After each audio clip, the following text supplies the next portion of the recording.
Sir, producers versus సినీ కార్మికులు వేతనాల పెంపుపై D అంటే డి. బయట వాళ్ళతో షూటింగ్లకు సిద్ధమవుతున్న ప్రొడ్యూసర్లు, దాన్ని అడ్డుకుంటున్న కార్మికులు. అదే నేను పొద్దున వస్తూ చూస్తున్నాను. అది కూడా మళ్ళీ పవన్ కళ్యాణ్ దీనికి కూడా సాఫ్ట్వేర్లు ఉద్యోగులకు ఇచ్చినట్టుగా జీతాలు ఇస్తున్నాం, ఇంకేం కావాలంటున్నారు ప్రొడ్యూసర్లు. సార్, మీరు సాఫ్ట్వేర్ వాళ్ళలాగా ఇస్తున్నారా లేకపోతే సినిమా స్టార్స్ లాగా ఇస్తున్నారా, అదంతా వేరే విషయం. వాళ్ళు కార్మికులు పనిచేస్తున్నారు. వాళ్ళతో ఇదివరకు వీళ్ళు అవగాహన ఒప్పందం కుదుర్చుకున్నారు గతసారి చేసినప్పుడు. మేము ఏడాదికి మేము రివైజ్ చేస్తాము, మళ్ళీ చేసినప్పుడు ప్రతిసారి 30% మీకు పెంచుతాము అన్నారు. అంటే 30 రూపాయలు పెంపుదల అన్నది ఇప్పుడు పెరిగే ధరల్లో నిజానికి వాళ్ళేమి రెట్టింపు కాదు. 30% అంటే 100 రూపాయలు వచ్చేవాడికి 130 రూపాయలు ఇస్తాము తదుపరి ఒప్పందం కుదిరినప్పుడు అని. ఇప్పుడు ఏమంటారంటే నిర్మాతలు 5% పెంచుతూ ఉంటారు. 30% అన్నదాన్ని 10% అనొచ్చు, 15% అనొచ్చు, కానీ 5% పెంచుతామంటే ఆ కార్మికులకు పెరిగిన వేతనాలు వీటికి ఎలా అవుతుందండి? ఇంకొక పెద్ద విషయం చెప్పనా, నేను ఇందాక కూడా వార్త చదువుతున్నాను. వాళ్ళు ఏమంటున్నారు తెలుసా, విడివిడిగా ఎవరితో అయినా మాట్లాడతాం కానీ యూనియన్గా మాట్లాడడం అంటున్నారు. దీనికి ఏ పరిస్థితుల్లో కార్మికులు ఒప్పుకోరు. సంఘటితంగా అందరూ ఒకటిగా ఉండి యూనియన్గా వెళ్ళి మాట్లాడితేనే ఇంత అధ్వానంగా అఘోరిస్తూ ఉంది. ఒక్కొక్కరిని ఎవరంతకు వాళ్ళను విడదీసేసి వాళ్ళకి హక్కులే లేకుండా చేయడం తప్ప ఇంకోటి ఏముంది? సార్, మనము 100 కోట్లు ఎదురేగి ఇస్తున్నాము, 100 కోట్ల నష్టాలు భరిస్తున్నాము, పరిశ్రమ గురించి పెద్ద పెద్ద మహాసౌదాలు కడుతున్నాము, లేకపోతే సెట్టింగులకే వేస్తున్నాము. ఆ సెట్టింగ్ ఆ సినిమా తర్వాత ఉండదని తెలిసినా దానికోసం ఎంత ఖర్చు పెడుతున్నామో ఆ విషయాలు మనకు పంపిస్తే మనం చాలా ఘనంగా మనం చర్చల్లో కూడా చేస్తున్నాం. ఇదిగో ఈ ఒక్క ఫలానా డ్రస్సుకే ఇంత ఖర్చు పెట్టినటువంటి నిర్మాతనే, లేకపోతే ఫలానా ఒక్క సన్నివేశానికే ఆ చార్మినార్ సెట్ చేయడానికో లేకపోతే మధుర మీనాక్షి ఆలయం సెట్ చేయడానికో ఇంత ఖర్చు పెట్టారని. సరే, మీరు పెట్టే ఖర్చులో కార్మికులకు ఇచ్చేటటువంటిది ఎంత అండి? చాలా తక్కువ శాతం.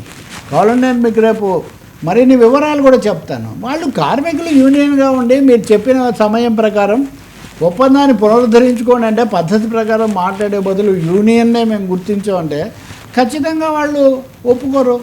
అలాగే బయటి వాళ్ళతో మేము చేస్తాము అంటే ఎవరికి వాళ్ళు బయటి వాళ్ళతో చేస్తే అంతకుముందు ఎప్పుడు నమ్ముకొని చేసేవాళ్ళు, పని చేసేవాళ్ళు ఏమయ్యేట్టు?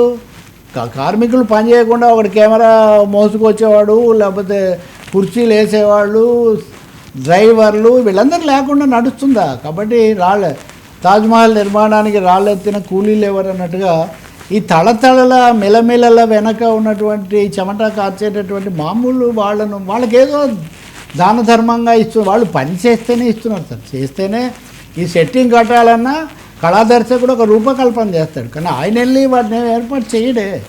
కాబట్టి కార్మికులు మీ దగ్గరగా వచ్చారు, నోటీస్ కూడా ఇచ్చారు. ఇది హఠాత్తుగా జరగలేదు. మీరు మీ అభిప్రాయం అదే అయితే ఇంకో వారం రోజులు అడిగి ఉండాలి. మీరు అలా ఏం చెప్పలేదు. చెప్పకపోగా ఇప్పుడు కూడా ఒక విధంగా బెదిరింపు ధోరణిలో మేము బయట వాళ్ళని తెస్తాము, లేదా మీరు ఇప్పటికే మీకు దర్జా ఎక్కువైపోయింది, మేము 5% మించి ఇవ్వము, బెదిరింపు ధోరణిలో మాట్లాడడము, యూనియన్ హక్కును నిరాకరించడం మటుకు అన్యాయం. వాళ్ళతో మాట్లాడండి, వాళ్ళ బాధలు వినండి, ఒక అవగాహనకు రండి. అంతేకాని ఈసారి ఇన్ని సమస్యల మధ్య కూడా ఇంత భారీ సినిమాలు వస్తున్నాయంటే వర్మ, ఈ భారీ సినిమాల వెనుక ఎంత భారీ శ్రమ ఉండాలి. పరిశ్రమలో రెండో భాగం శ్రమ అండి. శ్రమ ఉంటేనే పరిశ్రమ. దానికి ఈ హీరోలందరూ కార్మిక నాయకులుగా నటించి డైలాగులు చెప్పి ప్రజలను అలరించిన వాళ్ళే కదా. మరి సినిమాల్లో కార్మికులు నాయకుల్లాగా ఉండేవాళ్ళు జీవితంలో ఎందుకు వెళ్ళి తరపున చొరవ తీసుకోరో మనకు అర్థం కాదు. కనీసం ఇంకొకటి, దీన్ని మళ్ళీ ఒక విధంగా రీజనల్ యాంగిల్స్ తేవటము, పర్సనల్ యాంగిల్స్ తేవటము. రేపు ఇంకొక ఆయన బయలుదేరుతారు, పవన్ కళ్యాణ్ కాబట్టి ఇలా చేస్తున్నారు ఇదేని ఒక ఆయన, ఇంకొక ఆయనేమో రాష్ట్రాల వారీగా ప్రాంతాల వారీగా. ఈ సమస్య కాదు, శ్రమ చేసేవాడు చెమట కార్చేవాడు ఎక్కడైనా ఒకటే. కాబట్టి కార్మికుల యూనియన్ ఉంది, మీతో గతంలో ఒప్పందం కుదుర్చుకున్నారు, దాన్ని మళ్ళీ చర్చించండి. ఒక హేతుబద్ధంగా ఉభయులకు అంగీకారమైన పరిష్కారానికి రండి తప్ప వాళ్ళేదో ప్రత్యర్థులైనట్టు ఈ సమ్మె తర్వాత మళ్ళీ వాళ్ళే కదా పనిచేయాల్సింది.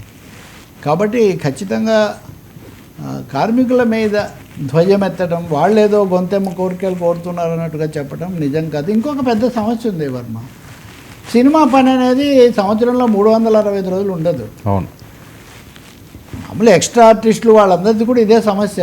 అది ఏక్ దిన్ కా సుల్తాన్ లాగా ఉంటుంది ఆ కథ. వాడికి రెండో రోజు పని ఉంటుందో లేదో కూడా తెలియదు.